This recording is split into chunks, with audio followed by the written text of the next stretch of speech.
Welcome to Robotics Roundtable on News Talk Sports 94.9 WSJM, featuring area robotics teams and special guests in the robotics world. Robotics Roundtable is supported by Berrien Springs Public Schools, together inspiring students to think, learn, achieve, and care in a global community. Cook Nuclear Plant. Explore careers at aep.com/careers. South Haven Public Schools, inspiring success in learning, leadership, and life. And Lakeshore Public Schools, supporting and offering STEM education, science, technology, engineering, and mathematics, grounded in tradition, committed to excellence.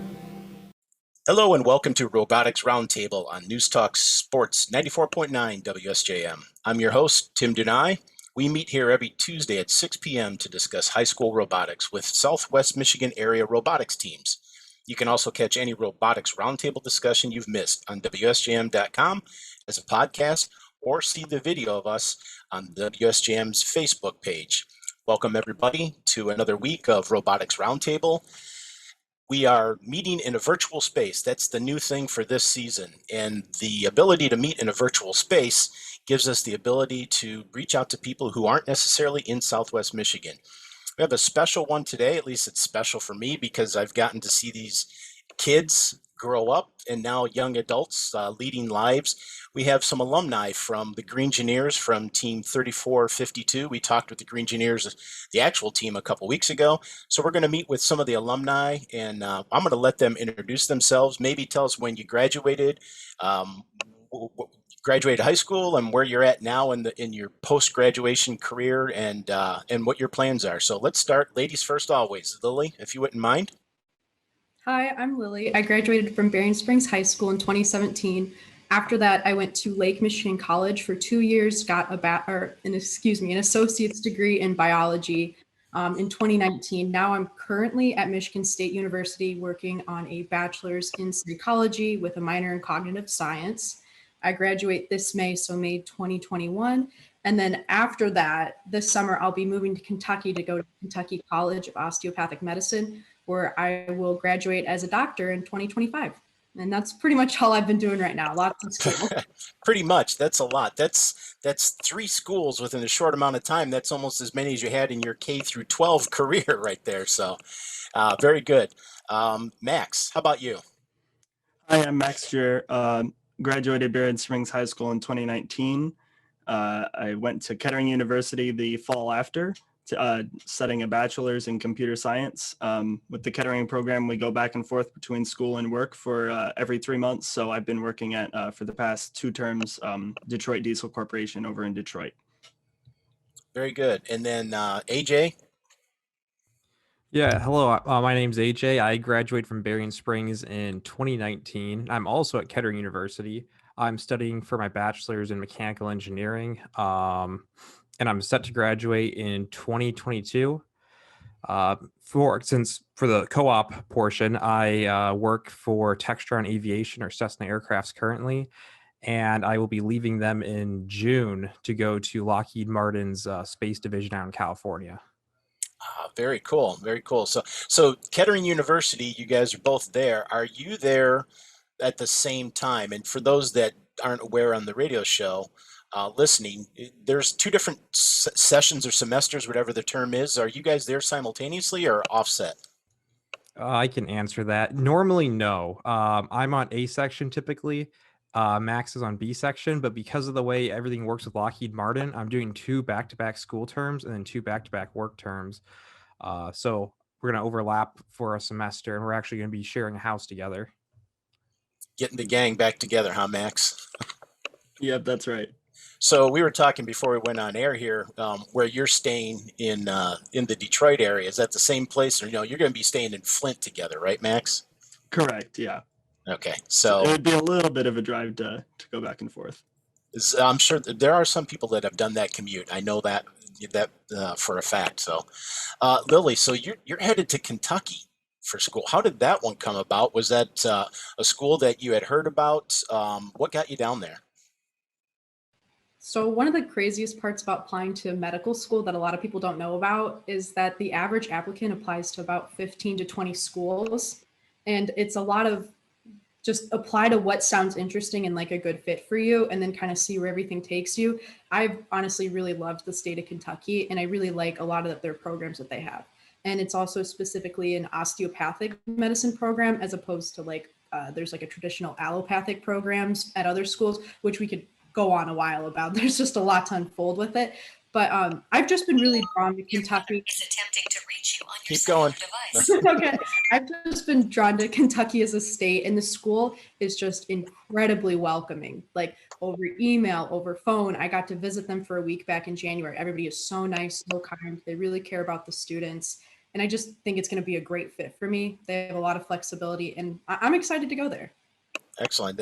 It'll be a little bit different I talked to Dad at least. So if anyone hasn't picked up, AJ and Lily are brother and sister, and their dad Darren was on with the Green Engineers a couple weeks ago, and we talked about the empty nesters. I am one now, my wife and I. So it's great for the kids, but it's an adjustment period for the parents. I'll tell you that much. So we talked a little bit about Kentucky. AJ and Max, being in Flint, what was your first impressions of heading to Kettering and Flint, and what are they now? What do you see as what was the theory and what's reality? I'll take this one. When I first got to Flint, because I think we had been there we had gone for a robotics event in the past. We had went to Kettering specifically because they have a full field setup. Right. So the whole field to practice the robots and drive them around. And my first impression was, oh, there, as everyone knows about the water situation in Flint, and I was a little bit worried when I first took a tour of Kettering, but the town around Kettering is absolutely amazing. There's always some as you go further out, it gets a little bit less ideal, but it's a great place to be.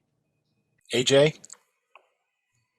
Yeah, around campus is fantastic. Kettering's been doing a great job at cleaning up the area. Kettering University is built right next to where GM used to have their plants here.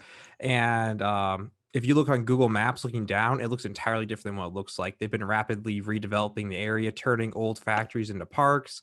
They even turned an old factory into a test track for the SAE teams on campus. I think for being Flint, it's not the typical, oh my gosh, you're going to get shot if you stepped outside type of thing, or you're going to die if you drink the water. It's a pretty nice place around campus. And like Max said, if you get a little too far out, there's certain places of town you shouldn't go, but that's almost anywhere. Yeah, I would agree. The almost anywhere thing. I was born in the Detroit area, grew up in the Detroit area, and if you talk to somebody about Detroit, it's like if you hear something or whatever, it's one thing. If you actually go there, you guys had the opportunity to go there for first championships. Detroit is a phenomenal town. There's a lot going on, and I don't care where you're at in America. You picked the wrong road to go down, and it was the wrong road. It doesn't really matter what the city is. So we've actually gone a little bit into the interview here, and I just wanted to touch base real quickly from you guys. I got about a minute and a half, 2 minutes left. The effects of participating in FIRST Robotics, did that help you to get to where you're at? Did you learn lessons along the way that got you to the point? And I'm going to start with Lily, because Kettering University's already got a tie into FIRST, so I can get an answer out of you guys. But Lily, how about you? Yeah, I think probably the single biggest thing I learned from robotics was that there's more than one way to do anything, and that there's no set path, and that you can kind of pick the way you do a thing, like similar how like when you have the challenges for each season, there's different ways to complete each task. And I think that's kind of how I've worked my way through college. I like going to community college, then going to a university, and now going to a medical school out of state. It's definitely not a path that everyone's taken, and it's not a path that everyone might want to take, but I think it's one that's really helped me a lot and really given me a lot of opportunities I wouldn't have otherwise had. And I really just think that's the biggest thing I've taken from this. Outstanding. Max and AJ? Go ahead. Yeah, I think robotics has really helped me with school, because in a way it's almost made things easier to apply. I feel like coming in, you kind of have background knowledge. Like, for example, we're talking about gear reduction and forces on mechanical systems in class, like mechanical design. And it's like I've done a lot of this, and I'm actually learning like the math behind the force on gears, teeth, and things like that. And it's a lot easier to apply when you've already had experience designing systems with it. Now you're actually learning how you should have designed the system, rather than just kind of throwing things together and guessing, is this going to work? Yeah. Would you agree with that, Max? Absolutely. Lots of, not just the theory that I lots of the theory I've actually applied. Like today I used recursion at work, which is something like it's comically never used. But lots of the soft skills from robotics, it's a growing process where it's like same concept as, oh wow, I should not have done that way, and I did it better the next time. But I've had a few years jump start on coding stuff to get out the bad Good. bad tendencies. Good. Hey guys, it was great catching up with you. I want to thank you for taking the time, all in different areas and wrangling around. You guys quickly responded to the text and said, I'd love to do it. I love hearing how you guys are doing, and I look forward to hearing everything else that you continue to do. Who knows, maybe someday at some point in time, I'll have to go to the doctor and it'll be Lily. I don't know. That would probably then scare me a little bit. So nothing against Lily. It just means I'm getting older. So again, thank you guys for the time. This is Robotics Roundtable on 94.9 WSJM. We'll be back in a few minutes to meet with tonight's team. Thank you guys. Have a great night. Hello and welcome to Robotics Roundtable on News Talk Sports 94.9 WSJM. I'm your host, Tim Dunai. We meet here every Tuesday at 6 p.m. to discuss high school robotics with teams from Southwest Michigan area. You can also catch any Robotics Roundtable discussion you missed on WSJM.com as a podcast or see the video of our discussion on WSJM's Facebook page. Today, we are joined by the Wired Cats from Mattawan. In the world of FIRST Robotics, every team has an assigned team number, and they are Team 5675. Welcome, Wired Cats. You guys can wave for everybody who's watching on the Zoom meeting. So I want to thank all of you for participating and being here. It's been a long time goal of mine to be able to get the Mattawan team onto the radio because of distances that we have to travel. Normally it'd be a tough task to handle, but the virtual space has brought us to the point where we can get together. So I appreciate you taking time. If you wouldn't mind, let's go around and introduce yourselves. If you would give me your name, class, school that you attend, and how long you've been involved with FIRST. And I'm going to start with Brandon. How about you? Yeah, hi, I'm Brandon. I'm in 11th grade, and I've been in FIRST for 4 years now, this being my fourth. Excellent. Brian? I'm Brian Weaver. I'm in 10th grade, and I've been in robotics for 7 years. 7 years. Oh, you got a career going in robotics. Very good. McKenna, how about you? My name is McKenna Bojanowski, and I'm a senior. I've been in robotics for 4 years. This is my fourth year. All right. All right. Ayla? My name is Ayla Cross, and I've been on the team on the high school team for about 4 years, and then I've been involved with FIRST for at least 6 years. And I am a senior at Mattawan High School. Excellent. Excellent. Peter, how about you? Hi, I'm Peter. I'm an 11th grader at Mattawan High School, and this is my 8th season of robotics. 8th season. You guys have been doing this as long as I have. Dom, how about you? Hi, I'm Dom. I'm in 10th grade, and I've been on this team for about 2 years. Okay. Ava? Hi, I'm Ava. I'm in 8th grade, and I've been doing robotics for 2 years. Okay. And last student here would be Genevieve. Hi, I'm Genevieve, and I'm in 12th grade, and I've been involved with the Wired Cats and FRC Robotics for 3 years. Okay. And then how about our mentors? My name is Chris. I am the head coach and been doing that for 2 years now and been involved with robotics for about 6 years. Okay. Ben? I'm Ben Hummel. I'm a mentor with the Wired Cats, and I've been involved with the team for 7 years. And I work at a local pharmaceutical company as a scientist. Okay, a local pharmaceutical. And Ken? Yeah, hi all. I'm Kenny Anderson. I'm an electrical mentor. I've been with the team for about 6 years, and I work for Eaton Cummins joint venture as an electrical engineer. Okay. And Chris, I didn't catch where you're professional. I know you spend a lot of time with robotics, but professional life. Professional life, I work at Zoetis in downtown Kalamazoo, and okay. I do instrument repair. Okay. Diverse group from the mentors, and again, I'm impressed by the number of years of first or robotics experience by the students. That's a pretty long. The total number of years there. That's a lot of veteran experience you guys have. We've been talking with a lot of teams as we've met this year, just through discussion.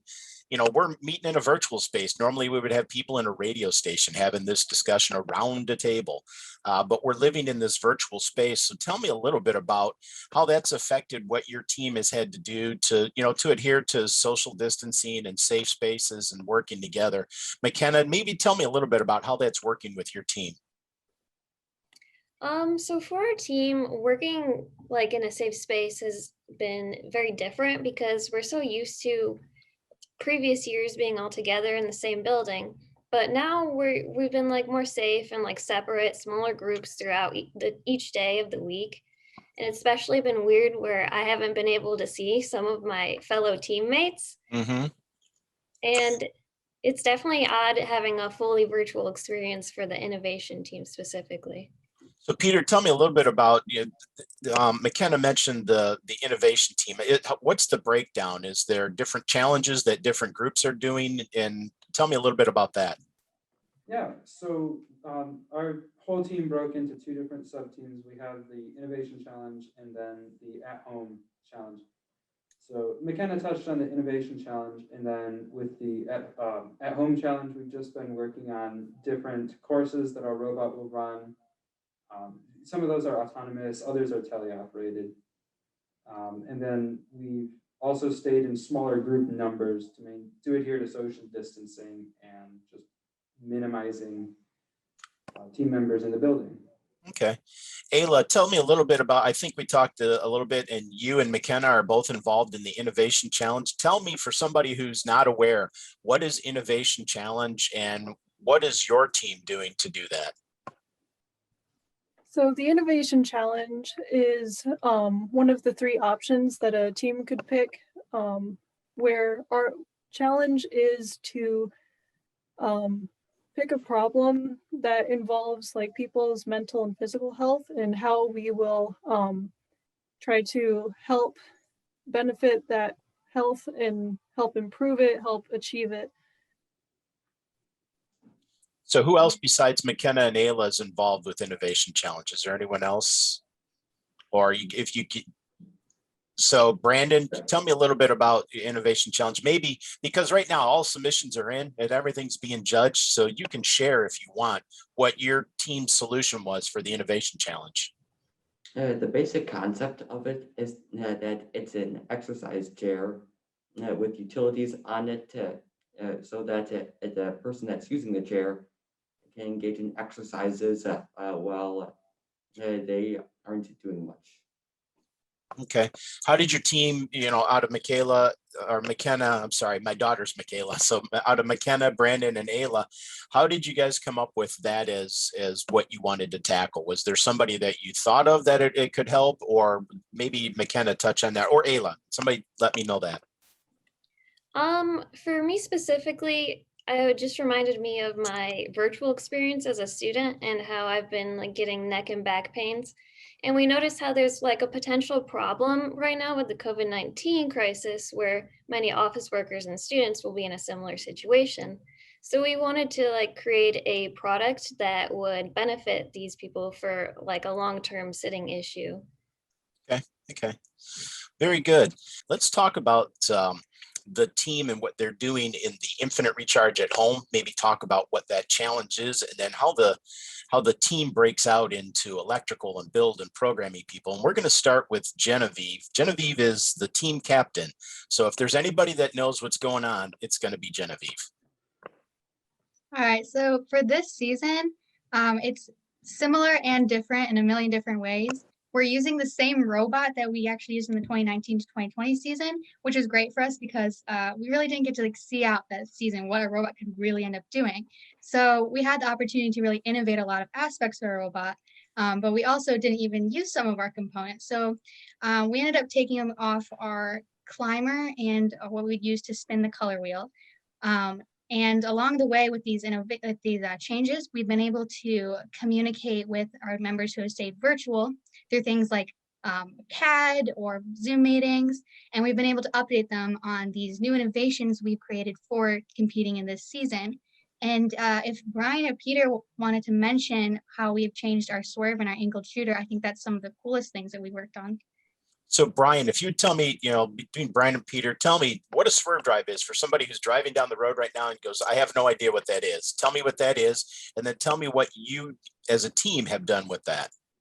So swerve drive is our robot can go any direction it wants at any time. So it can go forward, backwards, left or right, or diagonally without having to turn and move and then turn again. It can just rotate all at once. So this year, it's been really helpful for the challenges as we have to go through multiple courses and multiple driving courses. And then the turns on these courses are straight 90-degree turns. So without having to drive, stop the robot and turn it, then go, we can just do it all in one fluid motion. And it's been really helpful this year. So Peter, tell me, is the swerve drive new for the team this year, or is that something you've done in the past? This is only our second season using the swerve drive, but it will only be our first full season because we implemented it during the 2019-2020 season, right? Which was cut short. Right. Did you, just out of curiosity, did you guys actually get to do a competition in the 2020 season? We got to one competition. Okay. Yeah. I'm the judge advisor for the St. Joseph event. So we were able to host that event. And then unfortunately, 2 or 3 days afterwards, we kind of went to the shutdown. So my heart goes out to the teams that didn't get the opportunity to see at least a bit of their hard work come through out in the field. So tell me a little bit about developing that swerve drive. Was that something off the shelf, or was that something the team did as a design and concept? So over the summer, we had one student step up who really took control over it because we realized that in the following years, we wanted something that would help our team kind of stand out from others, as not a lot of teams use swerve drive. And we wanted to make that improvement for a continuous improvement until it just better improve our team. So over the summer, he worked incredibly hard researching with mentors and himself, and then learning everything he could about it. And then so we designed the first prototypes in master shape. Okay. Oh, Onshape, yeah. So we designed everything in Onshape, cloud-based CAD. And then from that, we were able to use Trimation, our team's home, and then we were able to mill everything to exactly how we wanted it and best for our robot. So Peter, as you were going through that process, did anybody explain to you, like Mr. Hummel, one of your build leads, that process you were going through that is what so many people are doing within the industry. Were you aware of that? And what did you think about that? I was initially part of the Swerve Drive team, but I, after a few meetings, just ended up moving on to a different team. So but I'm not. Oh, sorry. Go ahead. I'm just not the best person to explain that for specific Swerve team. So if anybody just wants to, to touch on that point, whether you're part of the Swerve team or not, just to realize that you're doing what real manufacturing that's happening inside that Trimation building. Anybody want to chime in on that? Yeah. So I know, looking at everything that we've gone through, the engineering design process and what we're all doing on the build team, I think it's really setting us up for the future, I think. And then because the information that we're getting here and being able to build everything ourselves and go through the problem solvings and that is obviously a very difficult challenge, and then a very long process that we've gone through to almost perfect it. Well, it's never perfected yet, but it's just, I think it's really beneficial for everyone here. So the phrase is progress, not perfection. That is a phrase that is actually my boss had told me long ago, and I just kind of live with it. It's something to go with. Mr. Anderson, talk a little bit about the electrical, what you're hoping to do and teach the students, show them through your experience. And then with Dom and Brandon being involved with electrical, some of the things that you've seen them take on to doing, and then they can even share a little bit with that too. Absolutely. I'd like to say the electrical is the heart and soul of the robot, but I'm always discounted on that one. So with my experience, my forte is on electrical wiring and sensors, interconnect systems. And I try to bring that experience into the team and teach the students how to route wires properly so that we don't have failures, intermittent failures out when we're running the robot.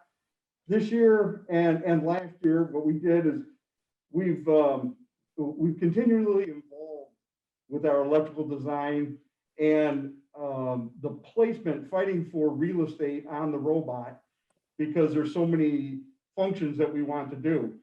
So one of the main things that we started out with last year is we developed a belly pan.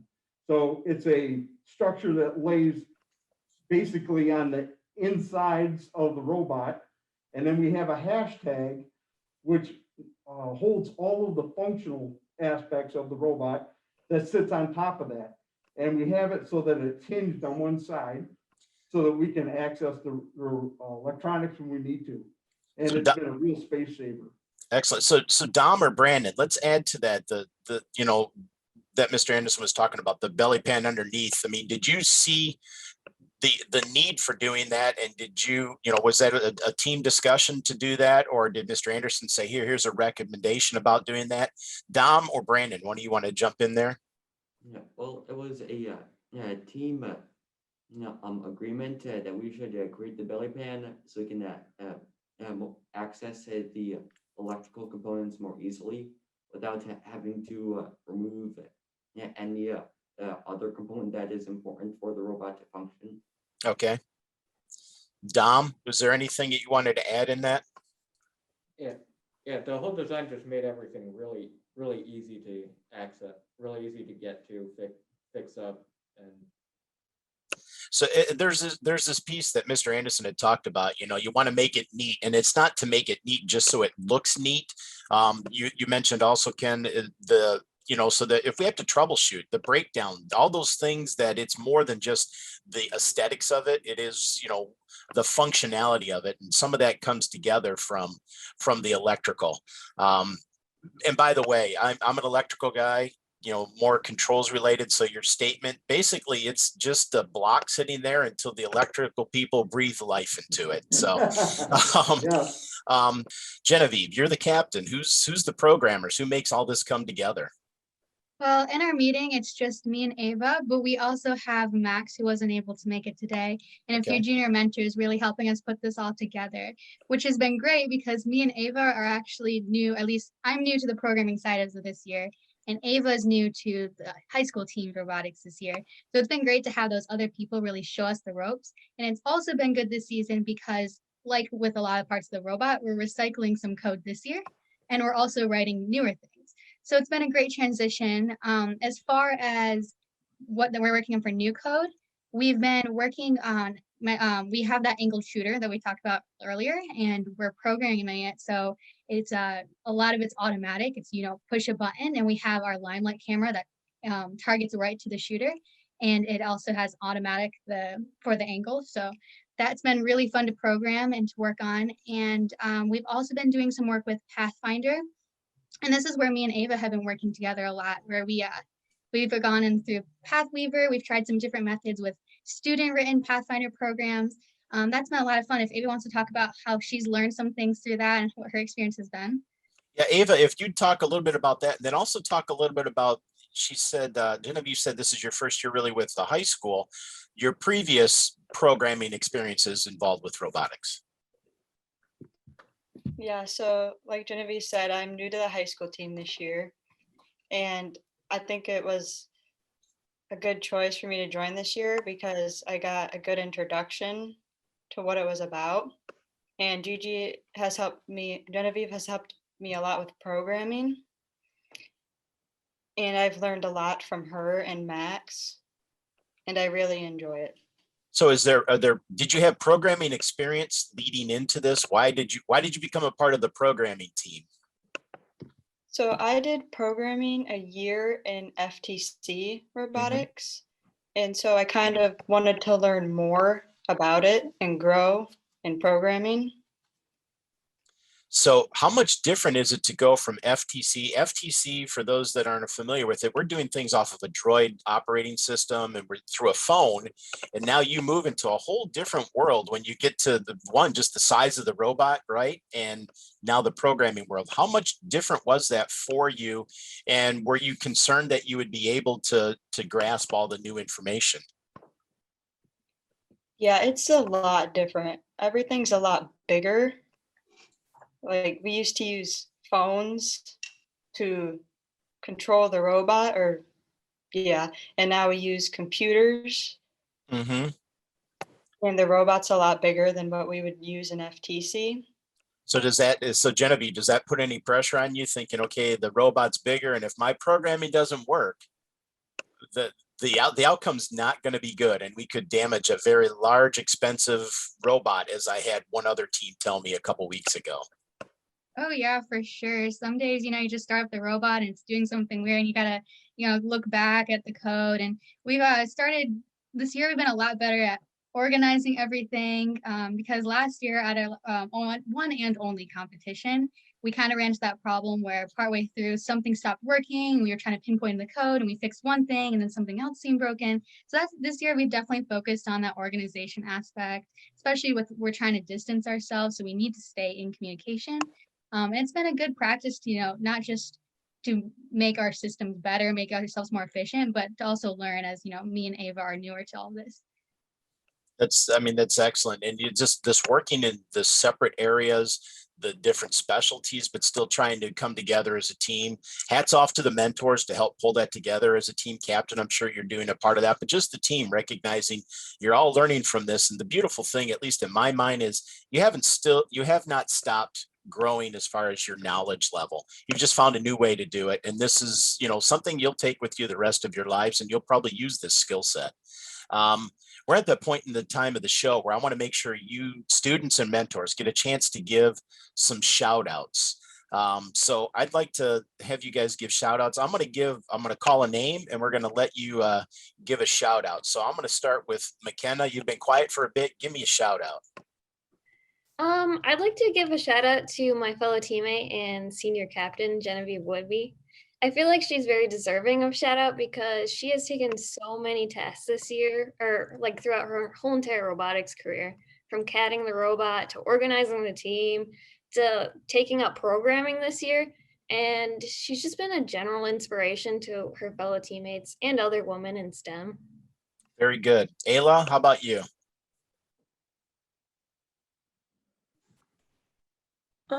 I would just like to give a shout out to mentors in general throughout FIRST, because dealing with this new way of doing FIRST robotics competitions, FIRST tech competitions, all of the above, it's quite a challenge to adapt to a kind of hybrid mode of doing it where you're either partially in person or partially online.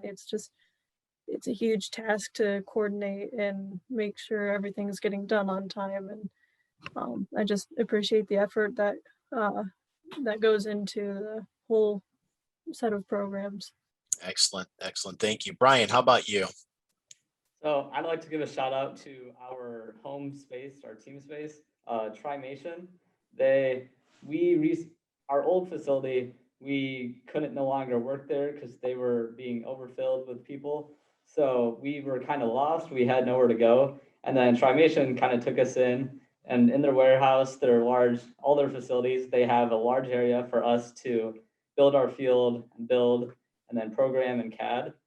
And then they've just been really helpful throughout the past 2 years. And then we've been able to do incredible things with their machinery and everything that they offer and how supportive they are.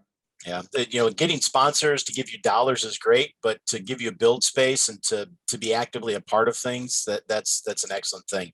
Peter, how about you?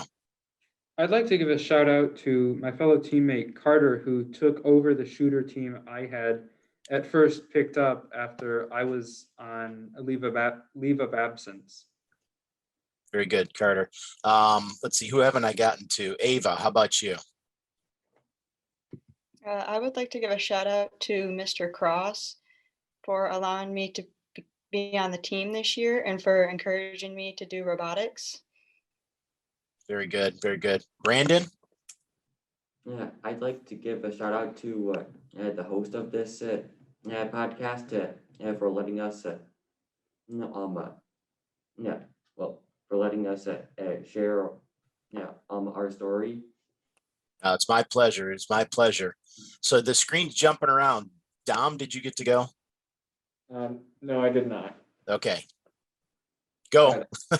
I can't really think of anything right at the time. Then default to thank mom and dad. Always go with default to thanking the parents. Yeah. Yeah. There you go. There you go. Shout out to all the parents that have helped out with pretty much everything, organizing masks and. There you go. Good. See, you had it there. Yeah. Students. Did I get all the students? Genevieve, go ahead. I feel like there's so many people I could shout out right now, but just maybe a general, everybody who's stepped up this year, like kind of taking a leadership role online. But especially, I really want to shout out Ava, because jumping from 8th grade into programming, especially on a program team where everybody's a senior or older, it's got to be very daunting. And she's just done an amazing job of just sticking in there, showing up and learning. It's really nice to watch. Great. And then mentors, I'm going to give you each about 30 seconds. I'm sorry, but each of you, give me something there. Ken, how about you? Yeah, absolutely. First, I'd like to give a shout out to all of our students. We have a great group of exceptional students this year that are dedicated and make it a lot easier to go through this thing. And then finally, I'd like to make a shout out to the mentors' wives who put up with us putting so many long hours in. My wife is outside in the living room right now, so she understands what you're talking about. Ben, we had a good one we were discussing, so if you wouldn't mind going ahead there. I'd just like to shout out to all of the West Michigan teams FRC teams that have been so helpful to our team over the years. They've given us tons of advice and suggestions that have making our life a lot better and helped us grow. I'd especially like to point out Team 4381, the Twisted Devils, out of Gull Lake, Richland area. They were our sponsor early on when our rookie year, and helped us the first 2 or 3 seasons. We couldn't have done it without them. They've been fantastic. Yeah, they're an exceptional group of mentors and students. Chris, I'm going to let you have the last word here, sir. All right. I don't even know where to begin. We do have 2 mentors that haven't been able to spend much or any time with us this year because they both work at Pfizer and have been involved with helping have